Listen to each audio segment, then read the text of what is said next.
Welcome to First and Goal, where everything is made up and the points don't matter. Get ready for the latest and hottest topics in the SML. Let's get started. Here's your host, Mad Bomber. Welcome to this week's episode of First and Goal. This week we've got Prime Time 000. We've got MikeFML for the second time in 2 weeks. We've got Dan, fresh off his playoff win. And then we've got Klinke, fresh off his beginning of the offseason. So he's on the couch with me. How's everybody doing tonight? Good. Right. Doing good. Clint's got something to look forward to. His Phillies swept my Braves, so he's riding high there. Yeah. Up in here. Well, I know we got playoffs coming up. Prime's got a game here in about an hour and a half. Looks like maybe a little bit longer. Maybe I don't know how to tell time. But we'll start with topic one. Topic one. So if you could undo one move that you've done this cycle, and I know, Klink, you haven't been here the whole cycle, but you've had a couple moves. If you could undo one move the entire cycle, what would you do? And Prime, we'll start with you. Yeah, so one move I would undo, I would probably not re-sign Braden Smith, my right tackle, to a 4 or 5 year contract. And it's been talked about quite a bit how offensive line really doesn't matter.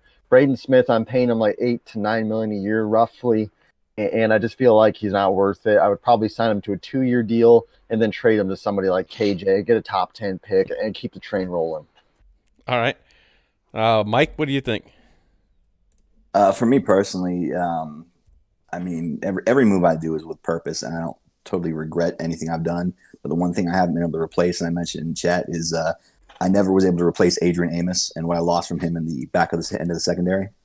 I think if I had better safety play against you this past week from that weak spot, the game might have gone differently. But Amos went to Philly for a second-round pick. It wasn't a bad move, but it was one that I haven't been able to replace yet, so it's definitely hurt me long-term. All right. Dan, how about you? I got an idea. Yeah, I like actually all my moves outside of my draft. My draft has been pretty bad. I've had 2 top 10 picks this cycle looking to replace Vaughn, and the first one was kind of a meh, kind of, he's an 85 overall now, but the second one I definitely swung and missed on that one. So, if I could have got ahead of Coop and gotten Givens, if I could have just stuck with the Heisman winner at least, I would have done better. So my draft has been pretty shaky, especially the top 10. All right, Klink, in your limited time, what would be your move you would undo? Yeah, for me, I mean, I haven't really made any moves, to be honest with you. I've traded some low-end players for third-round picks, second-round picks here and there. Nothing really to lose.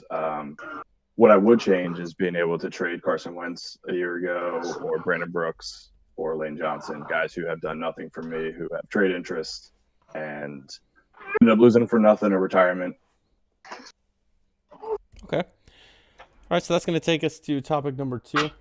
Topic number 2. Now, we hear a lot of people talk about how Madden keeps removing the skill gap, and that's a big thing everybody says. But if Madden's removing the skill gap, why do we have the same players in the playoffs pretty much every season?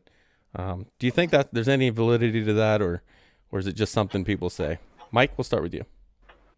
The answer is no. There's really not any validity to it because, again, just as you said, same people are there. It's all about consistency in Madden.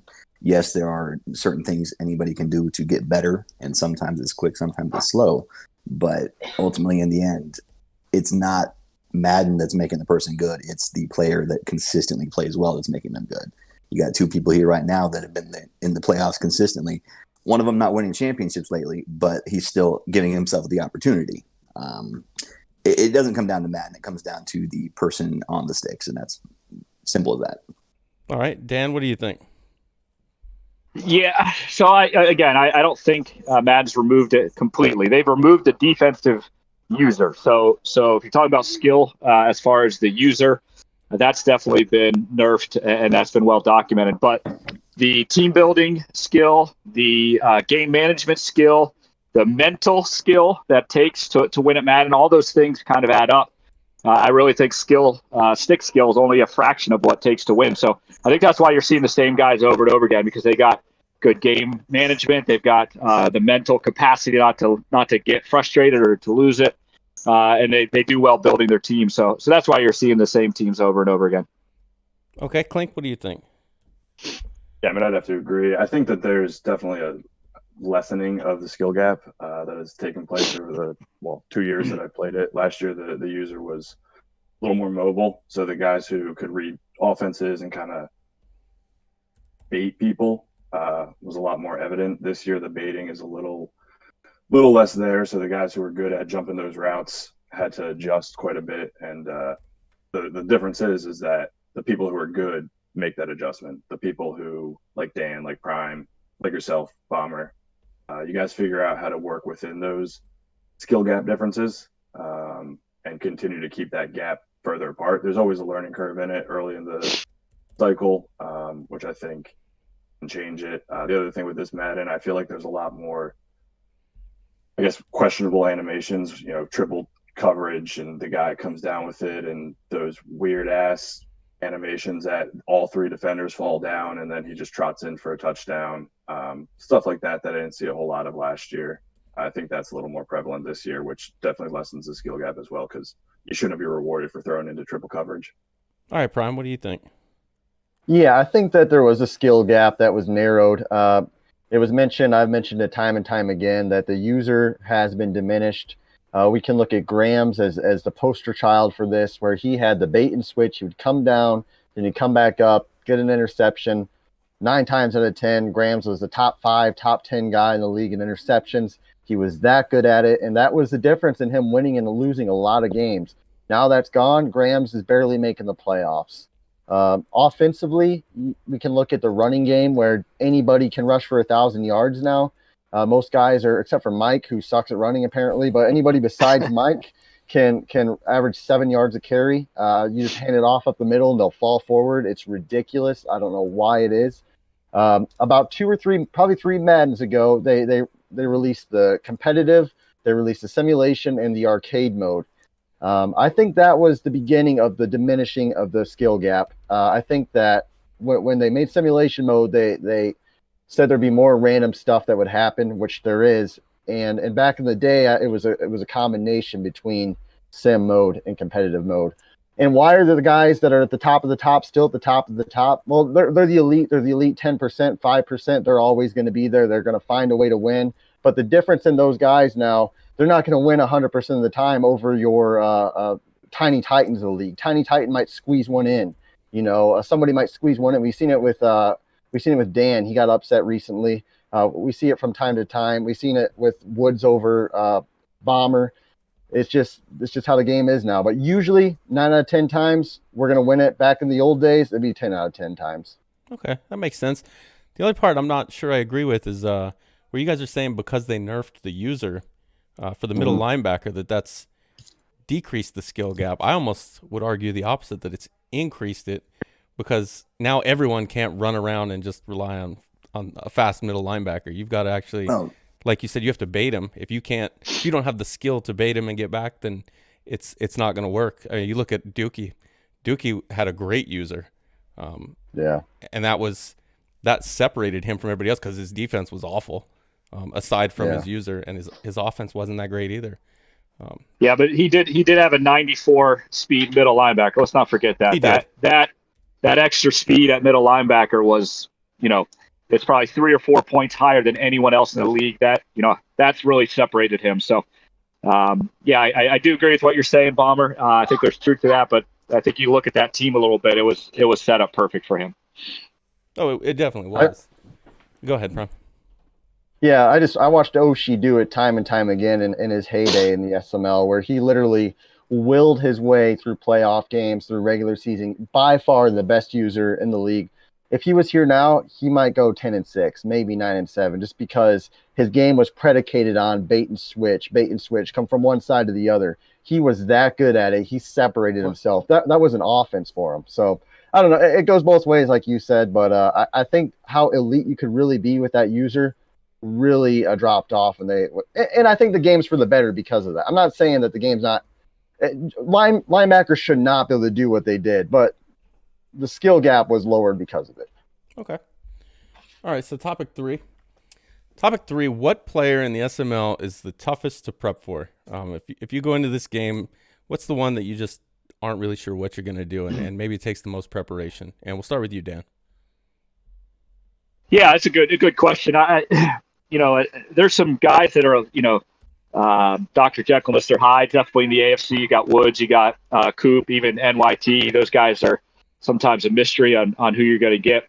But really, the hardest one for me was RD back in the Super Bowl, and mainly because I don't get to see him a lot. And then watching him on tape, he picked up a second cornerback right before the Super Bowl that became basically another shutdown cornerback, and that allowed his safety user to come down a lot more. And since they nerfed some of the cover 3 bombs and other bombs out there, I think he was the hardest one that I had. So, hopefully get another shot at him. But I think he was the hardest one so far that I've had to prep for. All right, Klink, how about you?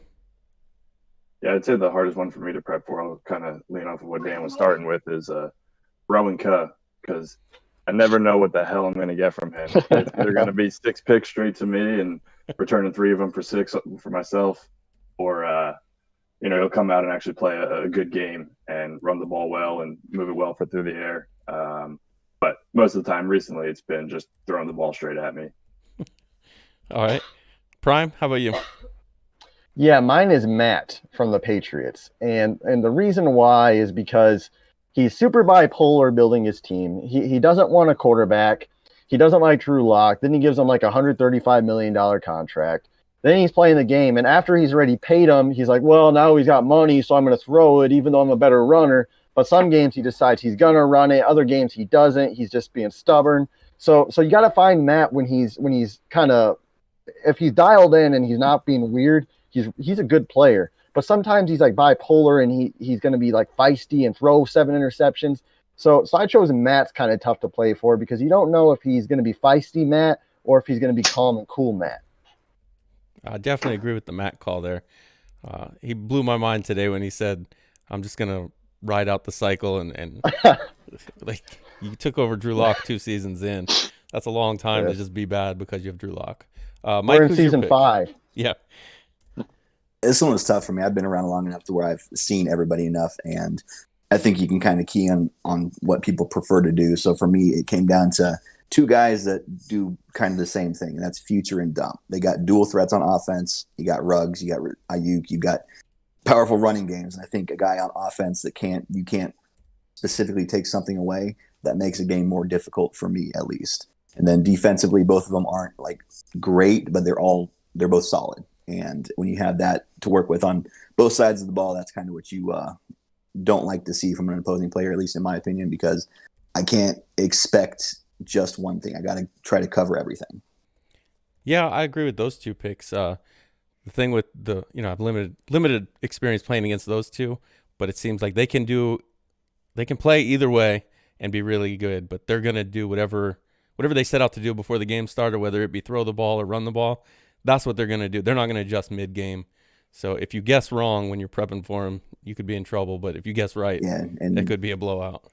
And similarly with what Klink said, there's a little bit of volatility with both those guys to where they might beat you by 30, and if things go awful, you might win by 15. It's just, you can go either way there. Yeah, absolutely. All right, so our last topic is going to be handling blowouts. So you're up by like 40 points. Mike will say you're up by 14 points in the 4th quarter. We'll call that a blowout for you. That way you can participate here. How do you handle a blowout? If you're up by a bunch and you got a guy breaks through, is it sim to just fall down? Like, I mean, if you've already put in your backup running backs, I mean, you've pulled everybody. What are you supposed to do to handle a blowout like that? Klink, we'll start with you. Yeah, well, from this league, I haven't been in that situation very often. Maybe once, and it's not, you kind of just want to get out of there. You're trying to get the game over with, so you're running, and it depends on how much time is left, right? I mean, if it's the 3rd quarter and you get a pick with a clear route to the end zone, I'm returning it. If I'm running and I break through a hole with, 6 minutes left in the 4th, chances are I'm going to put it in for 6. But if it's to a point where I can get the clock down under 2 minutes, if it's 2:38 left in the game and I get all the way down to the 2-yard line, I'll probably give myself up and just kneel it out the rest of the time. at that point, we're all just trying to get the game over with. We're all just trying to go home. There's no point to just put in an extra points just to extend the game for no reason. So that's where I am. All right, Prime, what are your thoughts on this? Yeah. So I got two different. I got a personal view and I got a league view on this. And I guess for me, my rule of thumb is if I'm up big on somebody, and if there's under like 4 or 5 minutes left in the game, and I have my backups in, then I'll just fall down. And there's a few reasons behind that. Like one, my internet sucks, and I'm trying to get that game over so I don't like lag out. So that's my personal reason. But also, league view is you don't want to be a jerk and run it up on guys. Now, is that sim? Does that replicate the NFL? Because you're going to see, like, if Todd Gurley's got it, he's going to run in the end zone no matter what. And that's going to be one of those circumstances where we don't reflect the NFL. Kind of like our play call rule where you can't call the same play call, back to back. And that's because the game sucks. And here is more of a view of we view sportsmanship more than I guess reflecting the NFL in every way possible. So I think that the video game sportsmanship trumps completely reflecting the NFL in that aspect. All right, Mike, what are your thoughts? I mean, if you're smashing a guy, you know that you can get 10 yards whenever you want 10 yards.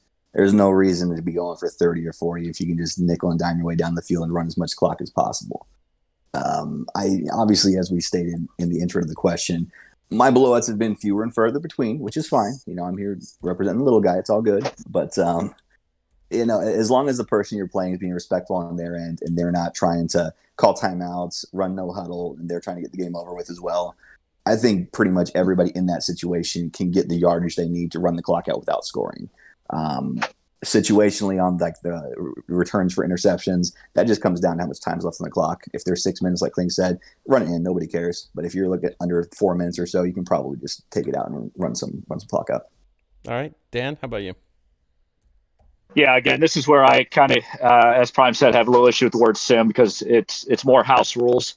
What is best for SML, and I'm probably going to be kneeling it, or not kneeling it, but at least getting the first down and then taking a dive, getting the first down, taking a dive.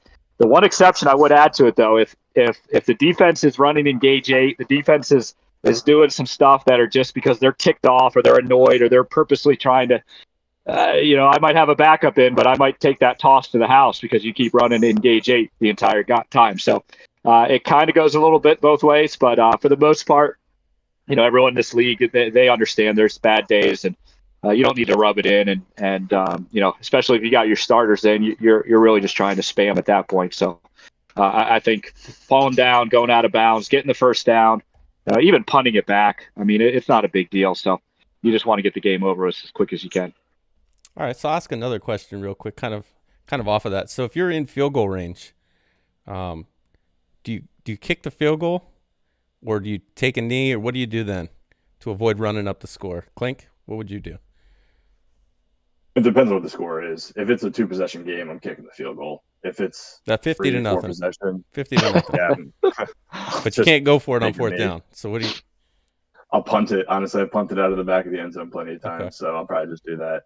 There's a point where, you just kind of feel bad putting up the points. All right, Prime. Yeah, I think that it depends on how the score looks. Like if I'm at 49 and I'm playing KJ, I might not put 50 up on KJ. But if I got 49 on Dan and I can go over 50 on Dan, I'm going to do it 100 out of 100 times. I'm probably going to make about 30 of them because my internet sucks. All right, Mike. Situational. It's just based on who you're playing. Like Prime said, if it's a big game like that and the other guy's not going to take it personally, then kick the field goal. Nobody really cares. At the same time, I'm probably going to take a knee or punt the ball regardless. But I think it's completely situational. All right, and Dan? Yeah, it is. You just want to get the game over with. So the easiest way to get the game over with, if that's to kneel it and avoid the kickoff and all that kind of nonsense, then just kneel it. You just want to get the game over with. 49-0, 52-0, same thing. You just smack the guy. All right, so that's going to do it. Our scores tonight: Klinke with 26, Mike and Dan with 31, and Prime with 38. So Prime, these 30 seconds are all yours. Wow, it's been a while. It's been a while. I'm honored, really. I'm floored, and I just want to say, check out tonight, me versus Woods, the old man, 9:00 p.m. Eastern. Dan versus Paulie, the preacher versus the pervert. That's going to be a big game.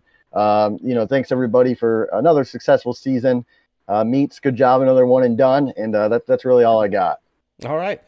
Well, unless anybody else has anything, then this has been First and Goal. Thanks, guys, for being on. I know it was short notice for a couple of you, but till next week, it's been First and Goal. Hey, Bomber, it was great that you let Prime win because it's been a while. So I know the playoffs will be a little bit different for him. So that was real nice of you, Bomber. Packers coming back next year. All right. All right, guys. Thanks for being on. Let's go, pervert. Where you at, baby? Thanks for listening to First and Goal. Be sure to check out Mad Bomber TV on Twitch and YouTube for the latest from the SML. And we'll see you next time on First and Goal.